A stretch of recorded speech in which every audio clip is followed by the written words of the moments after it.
Amém. Irmãos, nosso país está muito doente, muito doente. A gente vive um caos social, moral, político inimagináveis. A gente atingiu um grau de civilização, de desumanidade inomináveis. O incêndio do Museu Nacional no domingo passado e aquela tentativa de assassinato de um candidato na quinta-feira são sinais concretos de coisas básicas, basilares de uma sociedade já estão em cinzas.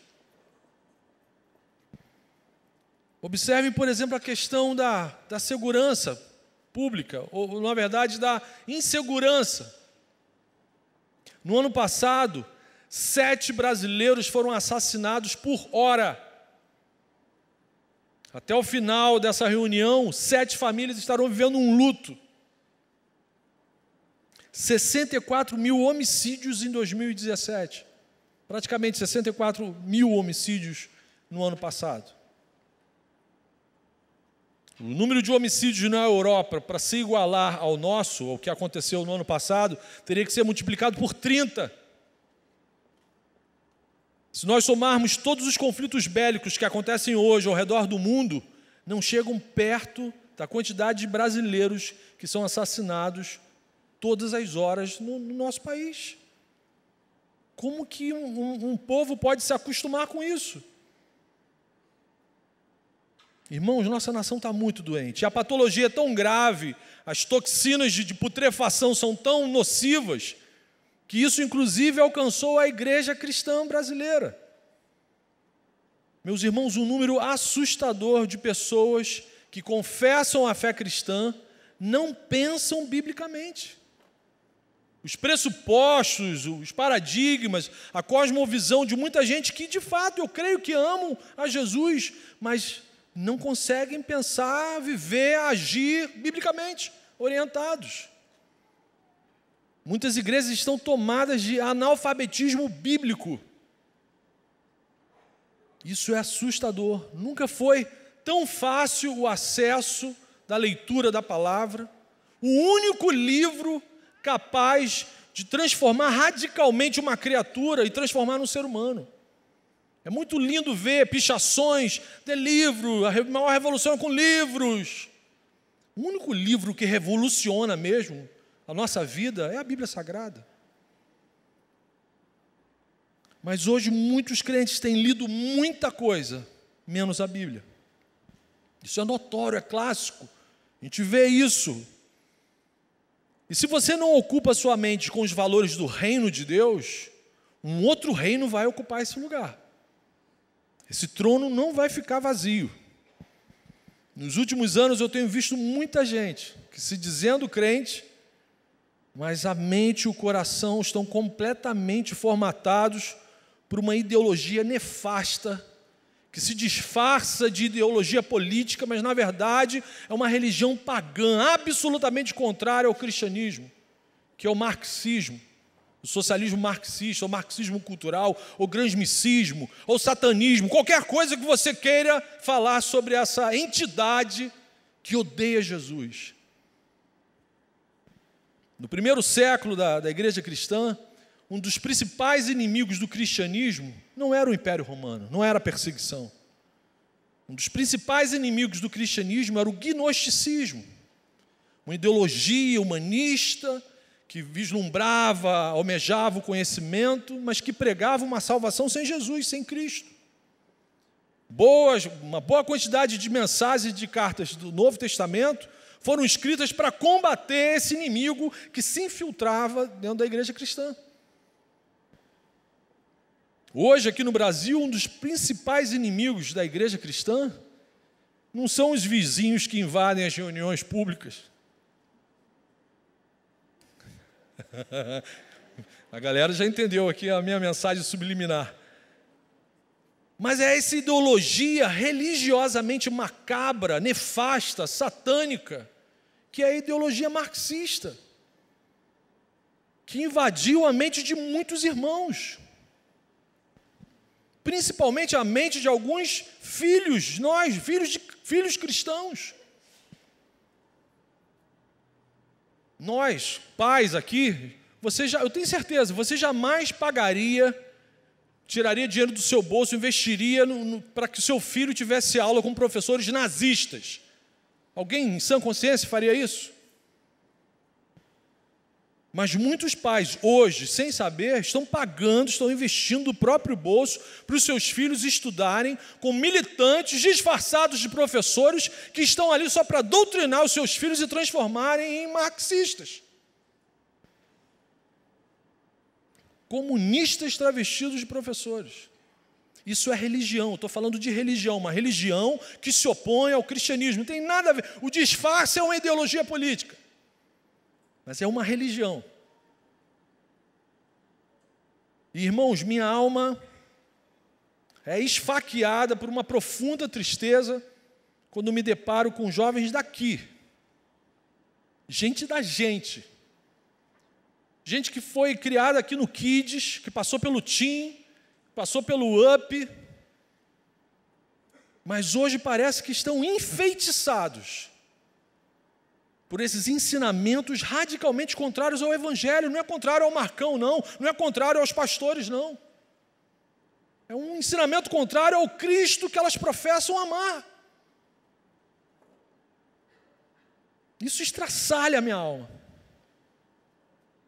Eu fico arrasado, os irmãos sabem. Eu fico pensando como vão ser os nossos netos. Em que os nossos netos vão acreditar?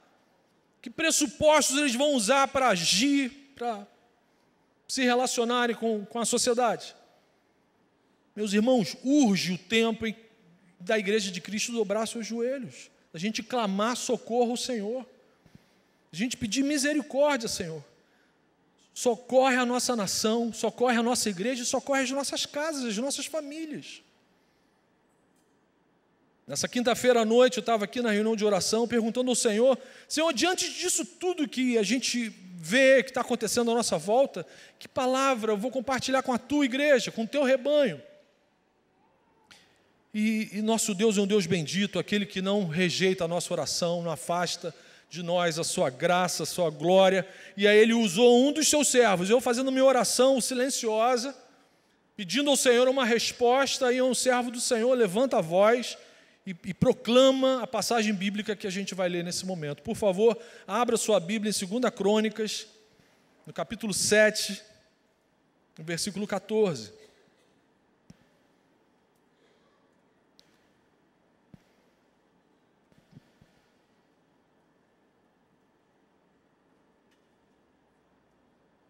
Segundo Crônicas 7, 14. Se o meu povo, que se chama pelo meu nome, se humilhar e orar, buscar a minha face e se afastar dos seus maus caminhos, dos céus o ouvirei, perdoarei o seu pecado e curarei a sua terra. Amém. Vamos ler mais uma vez? Se o meu povo, que se chama pelo meu nome, se humilhar e orar, buscar a minha face e se afastar dos seus maus caminhos, dos céus o ouvirei, perdoarei o seu pecado e curarei a sua terra. Aleluia. Amém. Queridos, essa é uma passagem maravilhosa, onde o próprio Deus, falando para Salomão, nos aponta um caminho que hoje a gente precisa seguir urgentemente. Essa promessa foi originariamente dada para o povo de Israel na antiga aliança, mas certamente é aplicável a todos os que invocam o Senhor hoje. Se você invocar o Senhor em oração, com o coração quebrantado e arrependido, isso vale para a gente hoje. E de modo semelhante, encontramos o mesmo Espírito que inspirou o escritor dessa passagem que a gente acabou de ler, a gente encontra também no Novo Testamento, lá em Tiago, capítulo 4, por favor, abra sua Bíblia em Tiago, capítulo 4, a partir do versículo 8. O Espírito Santo inspira Tiago, irmão de Jesus, para nos falar algo semelhante a essa mensagem transmitida para Salomão, agora na nova aliança.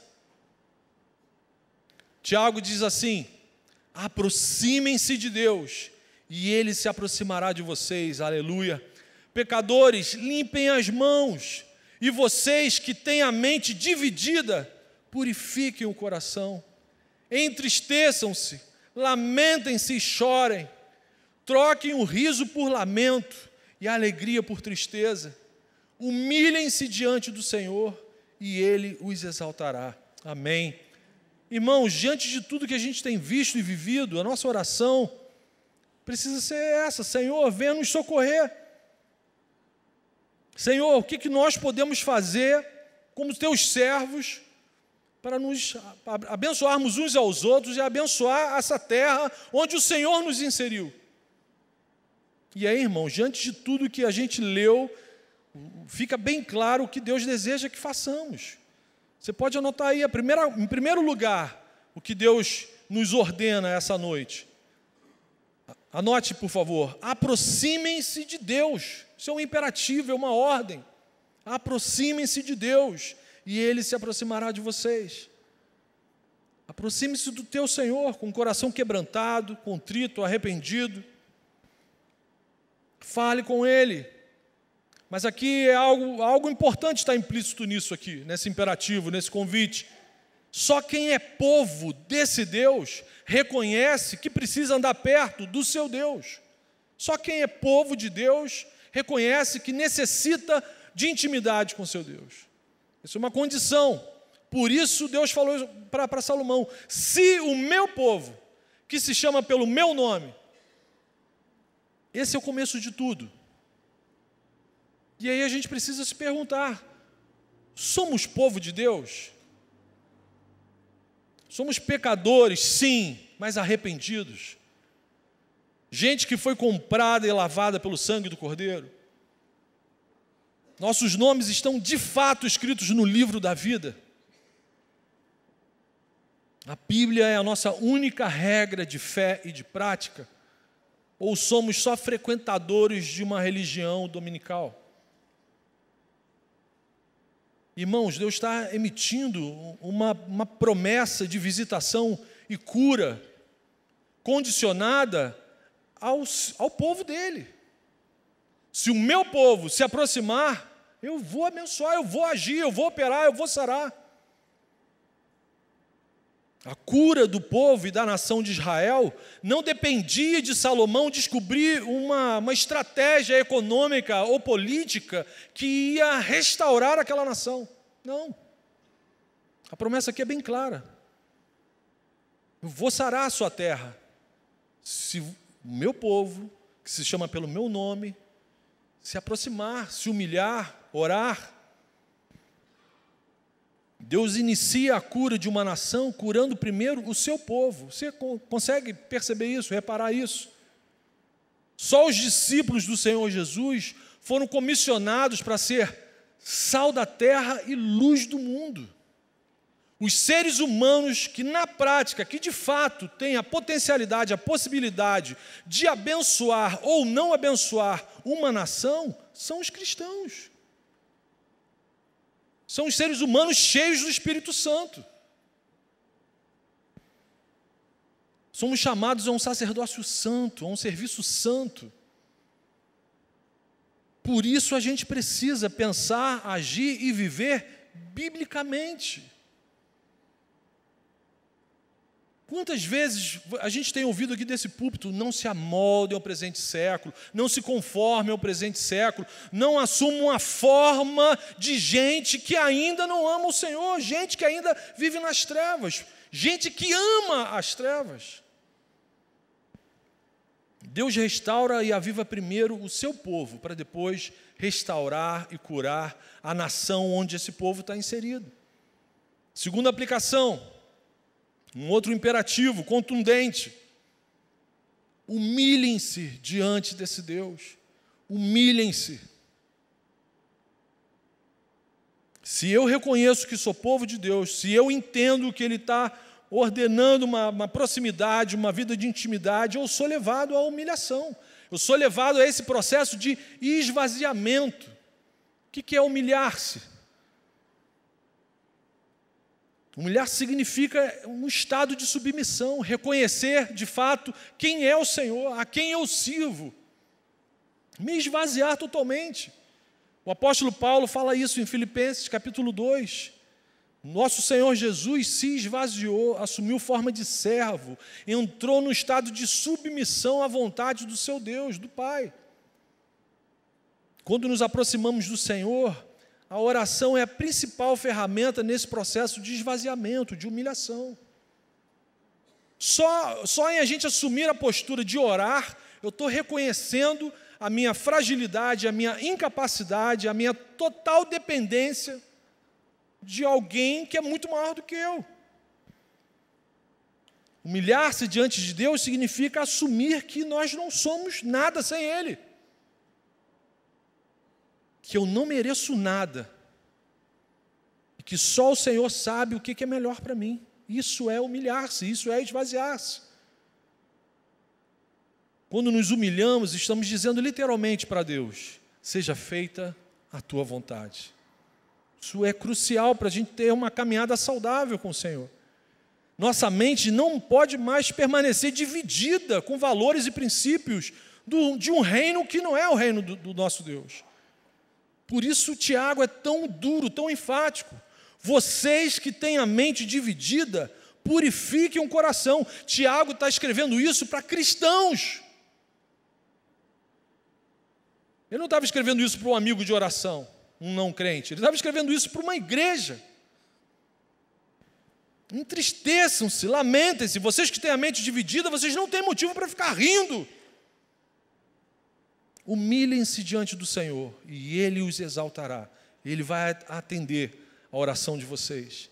Terceira aplicação e o ponto-chave da nossa meditação. Orem sem cessar. Orem, falem com esse Deus sem cessar. Amém? Deus fala: Salomão, se o meu povo orar. Orem sem cessar, antes de qualquer coisa na nossa vida, ore, fale com o Senhor, fale o tempo inteiro com o Senhor. A oração é o start, é a mola propulsora, é a força motriz para todas as outras ações na direção de um relacionamento saudável e íntimo com Deus. A oração é um dos elementos fundamentais da nossa fé. Não existe cristianismo sem oração. Não existe cristão que não ora. Por isso a ordem apostólica: orai sem cessar, orai sem cessar. Nesse exato momento, esteja conversando com o Senhor, orai sem cessar. A oração nos conduz pelo caminho estreito. A oração nos ajuda a nunca perder Jesus de vista. Amém? Eu lembro, toda vez que eu estou meditando sobre oração, eu lembro de José e Maria, os pais de Jesus, saindo de Jerusalém com um grupo de parentes, com um grupo de crianças. Eles levam 24 horas para perceberem que perderam Jesus de vista. E quantos dias que eles levam para encontrar Jesus? 3 dias. Ou seja, é um prejuízo muito grande a gente perder Jesus de vista. Então, a oração é fundamental para a gente se manter fixo no caminho, tendo o nosso alvo bem definido, não perder Jesus de vista. A oração nos coloca no nosso lugar. A oração nos lembra quem nós realmente somos. E ela também nos lembra de quem nós somos. Aleluia, aleluia. Somos povo de Deus, sacerdócio santo, rebanho do seu pastoreio. Aleluia, Ele é o nosso pastor. Somos o sabor dessa terra. Ele fala: vocês são o sal da terra. Vocês são a luz do mundo. Que comissão é essa? Que missão é essa que nós temos? Infelizmente, nos dias de hoje, né, a grande comissão é: ide por todo mundo, né, pregar o evangelho, sejam sal, luz, façam discípulos, façam com que as pessoas convivendo com vocês se apaixonem por Jesus. Infelizmente, nos dias de hoje, tem crente, tem pastor fazendo mais discípulos de Karl Marx do que de Jesus Cristo. Jesus Cristo, misericórdia, cruz, credo, né?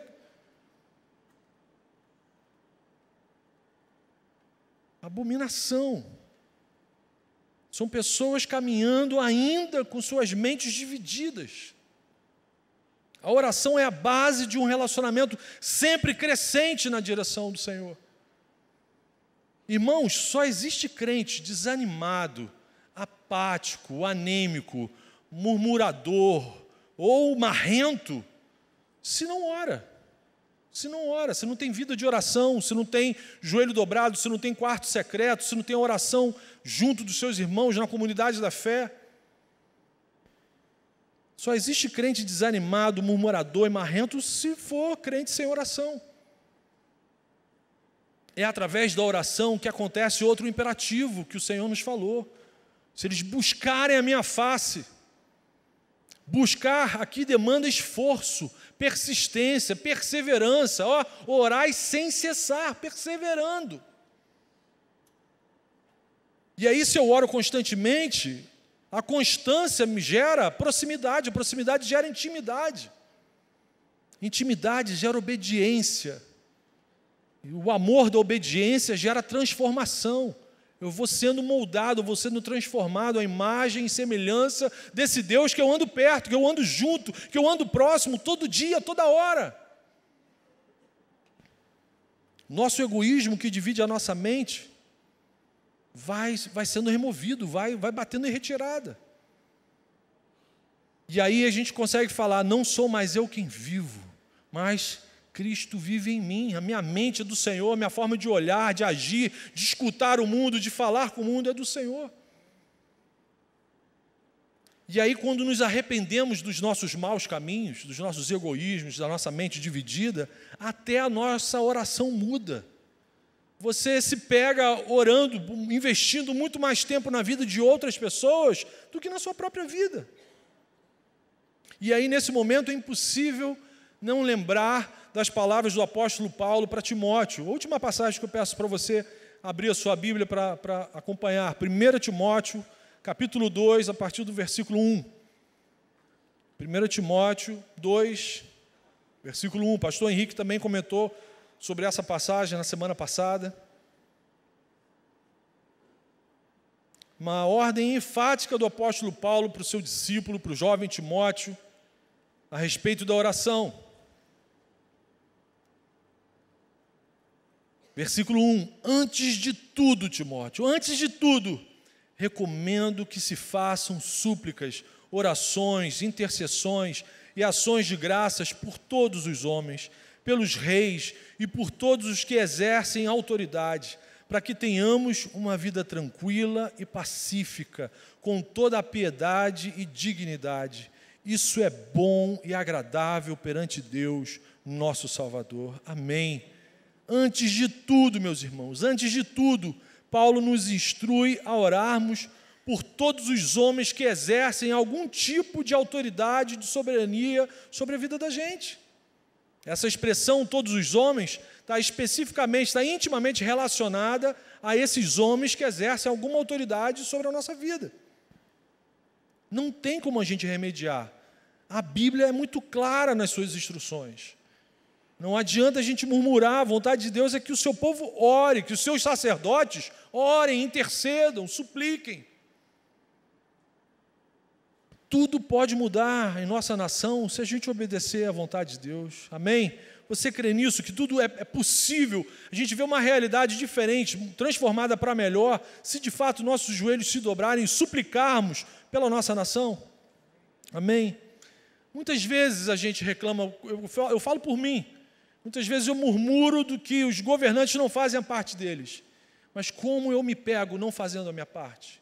Como eu me percebo não fazendo a minha parte? O processo de cura da nossa nação só terá início quando a noiva do Senhor estiver sarada, estiver curada, estiver santificada, limpa. Orar por nossos governantes é, acima de tudo, uma demonstração de amor a Deus. Você não faz porque está gostando do governante, você faz isso porque você ama Deus. Deus mandou você fazer isso, você faz isso por amor ao Senhor.